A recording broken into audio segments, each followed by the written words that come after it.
أحلى شيء قال الحكومي حصروا المشروب حصرا بمناطق المسيحيين، وكأنه ما بيعرفوا أنه المسلمين بيشربوا عرق وويسكي بالجزمة بالسطل.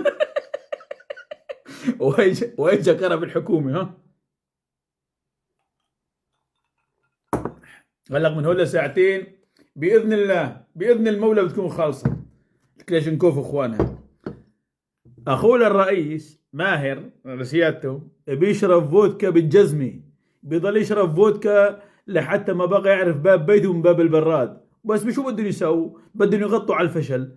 لا استثمار جابوا، لا ثقافة عم ينشروا، لا أمان أمنوا، لا كهرباء أمنوا، لا معيشة مثل العالم حسنوا، ولا وعي نشروا، ولا شيء. بدهم يلهوا الشعب مشان يغطوا على الفشل اللي فيه وهن فيه. بيقول لك يلا نخلعوا قرار صميدعي يخلي الشعب يلتهي فيه، شي رفع كهرباء، شي مكياج، شي مشاريب، شي افطار علني، شي مدري شو. بدهم يغطوا على الفشل. شو بده يساووا؟ بعين الله، بعين الله. الله والمسلمين عمي.